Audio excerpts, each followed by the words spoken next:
Olá, minha amiga, meu amigo, hora do nosso encontro, nesta quinta-feira, 28 de agosto. No 28 de agosto de 1961, eu testemunhei a junta militar, virou junta militar, ministro do Exército, Marinha e Aeronáutica, na prática virou uma junta militar, dizendo: não damos posse ao vice João Goulart. Vocês lembram que eu comentei aqui, dia 25 de agosto, o presidente Jânio Quadros renunciou.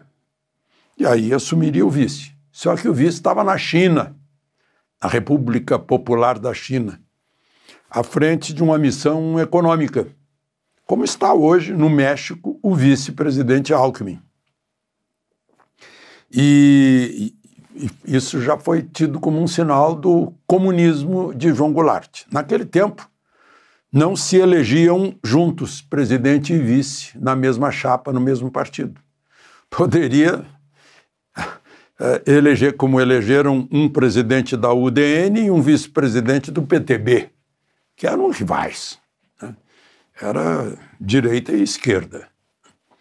E os três ministros militares, o Odilo Deniz, o Green Moss e o, não lembro agora, o da Marinha, Rademacher, se não me engano,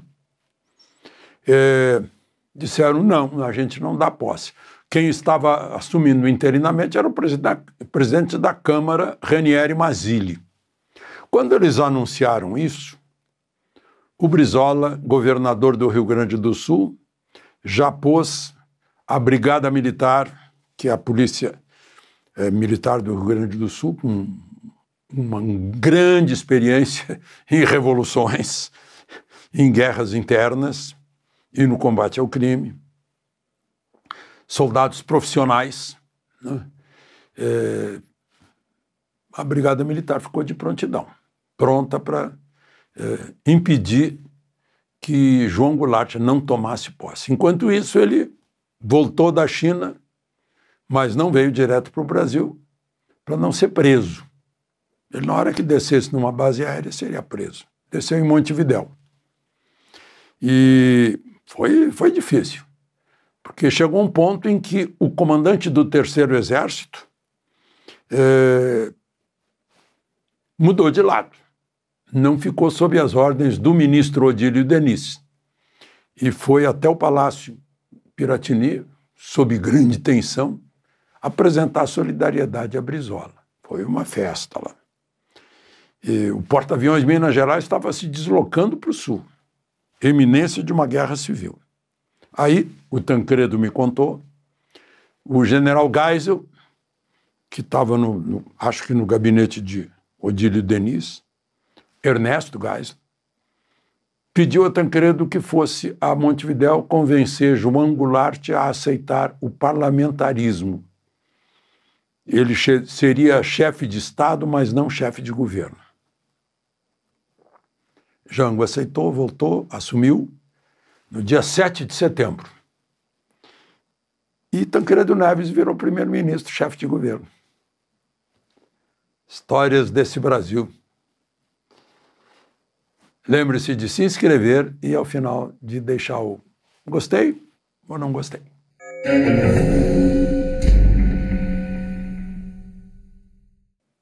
Agora eu lembrei, o ministro da Marinha na época era o Silvio Reck, não era o Rademacher, não. O Rademacher foi vice mais tarde no governo militar. Bom, primeiro assunto de hoje é essa mobilização da polícia, auditores fiscais, o grupo de combate ao crime organizado lá em São Paulo, agindo para pegar um tremendo esquema criminoso que produzia muito do álcool com que a gente abastece nossos veículos, né? Espero que esse álcool não vá na mistura com a gasolina Natal. Mistura não, uma adulteração com 30% de gasolina. Eu sempre reclamei isso, vou continuar reclamando até o fim dos tempos, enquanto não baixar para 11%. Bom, mas aí fizeram que Faria Lima, etc., carbono oculto. Eles tinham mais de 1.000 postos de gasolina. Primeiro comando da capital. Estavam presentes em 40 fundos de investimentos para lavar dinheiro, com mais de 30 bilhões. Acho que não pode ser por fundo, porque senão daria 1 trilhão e 200 bilhões, aí é muito. 400 mandados, 14 de prisão, sequestro de 3 bilhões e 200 milhões em bens e dinheiro, em 8 estados, um movimento do crime de 140 bilhões, 141 veículos apreendidos, bom, tinham mais 1.600 caminhões, operavam 4 usinas de álcool e tinham participação em mais 2, 6 fazendas, esse é o tamanho do crime. O ponto aqui, carbono oculto, deve ser porque o álcool era adulterado também, né? Uma coisa incrível. E depois aplicavam em fundos de investimento para lavar o dinheiro. Está cada vez maior, né? O narco-estado brasileiro. A narcoeconomia brasileira. Bom, mudando de assunto, eu vim no Metrópole, levei um susto, porque eu nunca vi isso desde que nasci. Eu nasci em 1940, mas eu nunca vi isso. Eu nasci na ditadura Vargas, passei o período do governo militar, dos governos militares, mas nunca vi isso. Segundo o Metrópolis, o julgamento de Bolsonaro, como você sabe, vai ser só em setembro. Mas Moraes já decidiu que ele vai cumprir pena na Papuda. Vocês estão entendendo?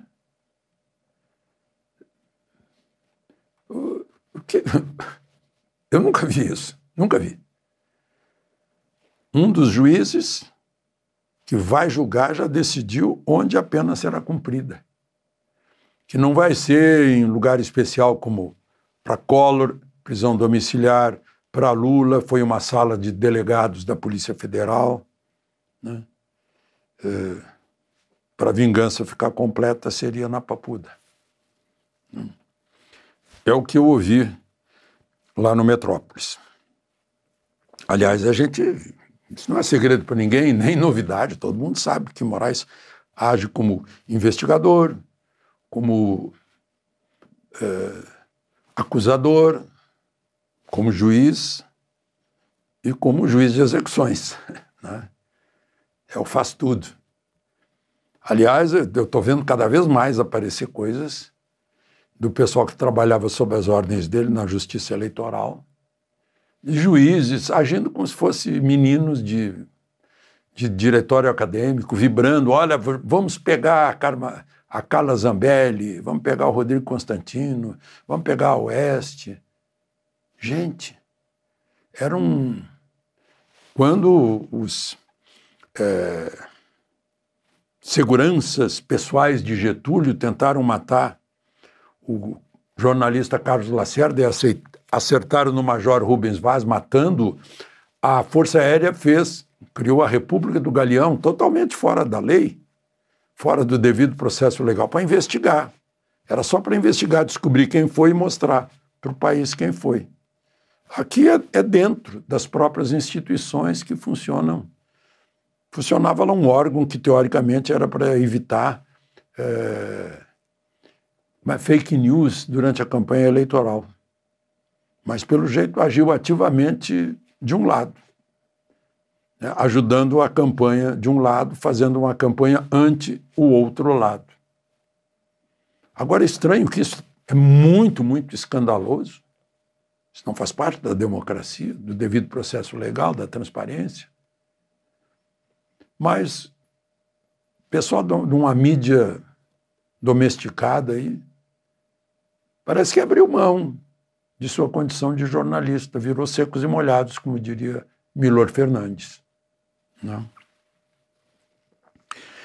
Pois é, tá aí, os vazamentos estão aí cada vez mais.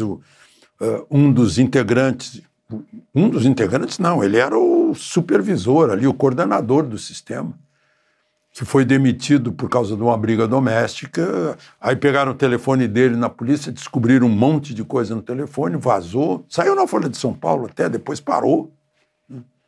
E agora ele está mandando informações lá da Itália, já que ele é cidadão italiano, o Eduardo Tagliaferro. Bom, eu falei lá no início o vice Alckmin está no México. Hoje ele teve reunião com a presidente do México, a esquerdista Claudia Sheinbaum. Só que a Claudia Sheinbaum mostrou que é mais pragmática do que ideológica. Não quis saber de acordo com o Brasil de livre comércio. Ela já tem com os Estados Unidos e Canadá. Não quer nem saber. Diz que muito bem, colaboração, comércio, tudo maravilhoso. Mas não um acordo de livre comércio, que ela não quer se indispor com o vizinho. Já levou um susto com uma tarifa que foi zerada, né? Depois que ela se comprometeu de cuidar da fronteira para não passar droga nem imigrante ilegal. Mas Alckmin não conseguiu. Vai voltar sem essa. Aliás, é bom lembrar, eu também testemunhei isso, lá nos anos 90, por aí. O Brasil desprezou o convite para participar do NAFTA, que hoje foi substituído por esse outro acordo. Desprezou, não vamos ficar a reboque. E os brasileiros pagam pelos erros dos líderes que elegeram. De certa forma, faz sentido que paguem, né? Que foram os que fizeram a escolha, as escolhas. De Brasília, Alexandre Garcia.